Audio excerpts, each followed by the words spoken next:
नमस्कार। आइए सुनते हैं सुभद्रा कुमारी चौहान द्वारा लिखी कहानी चढ़ा दिमाग। कहानी अच्छी लगे तो इसे एक लाइक कर दीजिएगा। चैनल पर नए हो तो सब्सक्राइब कर लीजिएगा।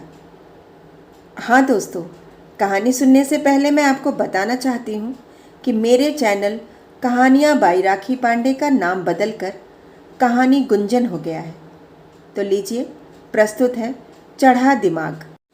शीला स्वभावतः कवि थी। वह कभी कभी कहानियाँ भी लिखा करती थी।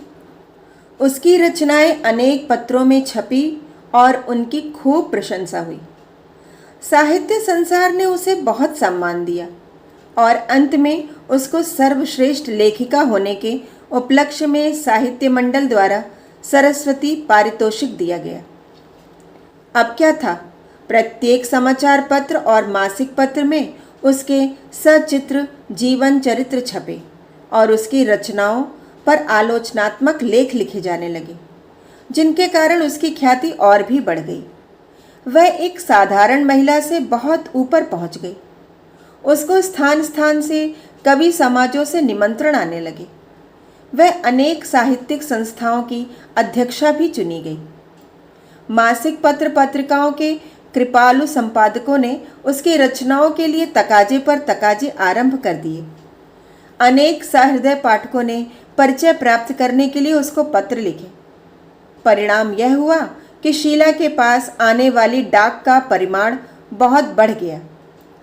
उसका छोटा सा घर ऐसा मालूम होता जैसे किसी समाचार पत्र का ऑफिस हो। वह बेचारी इस असीम सहानुभूति के भार से दबसी गई। पत्र प्रेषक उससे उत्तर की आशा करते थे और यह आशा स्वाभाविक भी थी, परंतु वह उत्तर किस किस को देती। आखिर पत्र भेजने में भी तो खर्च लगता ही है और वह तो निर्धन थी। शीला के पति जेल में थे। सत्याग्रह संग्राम प्रारंभ होते ही वह गिरफ्तार करके साल भर के लिए श्री कृष्ण मंदिर में बंद कर दिए गए थे। साथ ही 200 रुपये जुर्माना भी हुआ था। इन सब कठिनाइयों को वह धैर्यपूर्वक सह रही थी, फिर भी बहुत परेशान सी रहा करती थी। मैं शीला को बहुत दिनों से जानता था। जानता ही न था, वह सगी बहन की तरह मुझ पर स्नेह करती थी और मैं अपनी ही बहन की तरह उसका आदर करता था। इधर कुछ निजी झंझटों के कारण मैं बहुत दिनों से शीला के घर न जा सका था। एक दिन शाम को पोस्टमैन ने मुझे एक लिफाफा दिया। खोलकर देखा तो पत्र मेरा नहीं किंतु शीला का था। कल्पलता मासिक पत्रिका के संपादक महोदय ने बड़े आग्रह के साथ शीला को कोई रचना भेजने के लिए लिखा था। वह पत्रिका का कोई विशेषांक निकाल रहे थे। पत्र समाप्त करते करते उन्होंने यह भी लिखा था कि उसकी रचना के बिना उनका विशेषांक अधूरा ही रह जाएगा। उस जैसी विदुषियों के सहयोग से यह कल्पलता के विशेषांक को सफल बना सकेंगे। पत्र को उलट पलट कर देखा। मालूम होता था संपादक महोदय ने भूले से लिफाफे पर मेरा पता लिख दिया था, क्योंकि मैं भी कभी कभी कल्पलता में अपनी तुकबंदियां भेज दिया करता था। जैसा कि मैंने पहले ही कहा है, मैं बहुत दिनों से शीला के घर ना जा सका था और अब अकस्मात ही यह पत्र उसे देने का प्रसंग आ गया। इसलिए दूसरे ही दिन प्रातःकाल मैं उसके घर गया।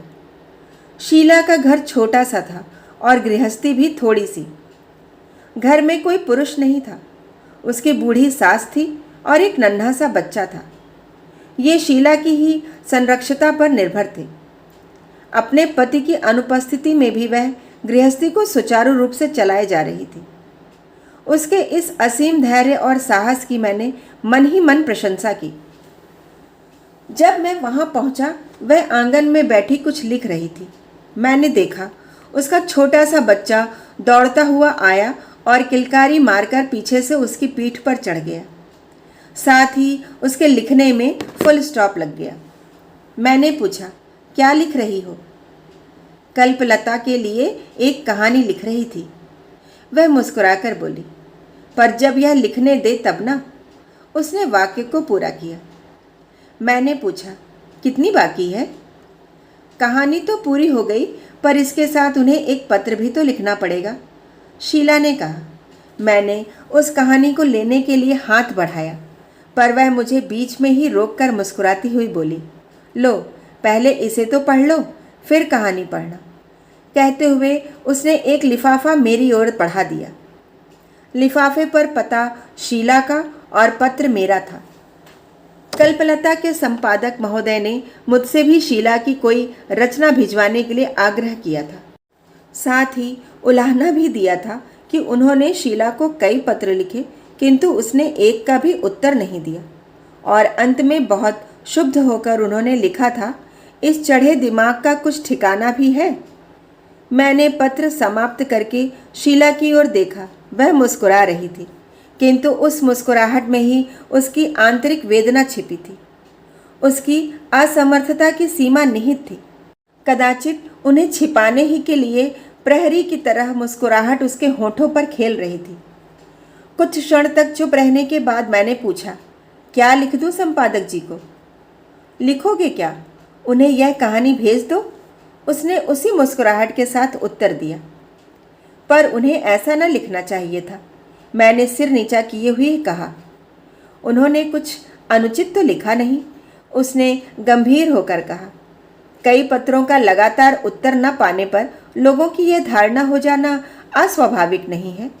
उनकी जगह पर क्षण भर के लिए मुझे या स्वयं अपने को समझ लो, फिर सोचो, लगातार 3-4 चिट्ठियां भेजने पर भी यदि कोई तुम्हें उत्तर न दे तो फिर उसके बारे में क्या सोचोगे? यही ना कि बड़ा घमंडी है, चिट्ठियों का उत्तर नहीं देता। मैं निरुत्तर हो गया। दोनों चिट्ठियां मेरे हाथ में थीं, दोनों की तारीखें एक थीं। मैं समझ गया कि जल्दी जल्दी में संपादक महोदय ने मेरा पत्र शीला के लिफाफे में और उसका मेरे लिफाफे में रख दिया। मुझे कुछ हंसी आ गई। मैंने शीला का पत्र उसकी ओर बढ़ाते हुए कहा, लो यह पत्र तुम्हारा है, मेरे पास उसी तरह चला आया जिस तरह मेरा पत्र तुम्हारे पास आ गया है। वह पत्र पढ़ने लगी। मैंने उसकी कहानी उठा ली। इसी समय बाहर कुछ कोलाहल सुना पड़ा। मैंने बाहर जाकर देखा, तहसील के 2 चपरासी ऊंचे ऊंचे लठ लिए खड़े थे। पूछने पर मालूम हुआ कि शीला के पति पर जो 200 रुपये का जुर्माना हुआ था, उसे वसूल करने के लिए कुर्की आई है। मैंने उन्हें समझा बुझाकर घर बिना कुर्क किए ही वापस भेजने का प्रयत्न किया, पर वे भला क्यों मानने लगे? कदाचित नगद नारायण से उसकी पूजा होती तो देवता कुछ ठंडे पड़ जाते, पर वहां न तो शीला ही के पास कुछ था और न मेरे। आखिर कुर्की शुरू हुई। वे लोग घर के अंदर से सामान ला लाकर बाहर रखने लगे। बक्स, मेज, कुर्सियां, अलमारी, तस्वीरें, बर्तन इत्यादि। तात्पर्य यह है कि जो कुछ भी सामान था एक एक करके सब बाहर आ गया और सब चीज़ों की एक दुकान सी लग गई। शीला शांतिपूर्वक यह सब देख रही थी, किंतु उस शांति के नीचे प्रचंड विपात छिपा था। मुझसे उसके चेहरे की ओर नहीं देखा जाता था। मैं अपने भाईपन को मन ही मन धिक्कार रहा था। मेरे सामने ही मेरी बहन की लुटिया थाली नीलाम हुई जा रही थी, किंतु मैं कुछ न कर सकता था। खैर, उन सब वस्तुओं की एक सूची तैयार करके चपरासी सामान ठेले पर लाद कर ले जाने लगे। सामान में बच्चों की एक ट्राईसाइकिल भी थी। ब्रजेश अमाली ताइकिल कह के मचल पड़ा। शीला कुछ भी न कह सकी। बच्चे को जबरन गोद में उठाकर वह दूसरी ओर चली गई। सामान चला गया। मैंने अंदर जाकर देखा, वह बैठी बच्चे को कुछ खिला रही थी। उसने मेरी ओर देखा, उसकी आंखें सजल थीं। मैंने सांत्वना के स्वर में कहा, बहन, देशभक्तों की यही तो अग्नि परीक्षा है। थोड़ी देर बाद उसकी कहानी लेकर मैं घर लौटा। घर आकर मैंने वह कहानी पढ़ी और उसी प्रकार कल्पलता के संपादक के पास भेज दी। कहानी का शीर्षक था चढ़ा दिमाग। कहानी सुनने के लिए बहुत बहुत धन्यवाद।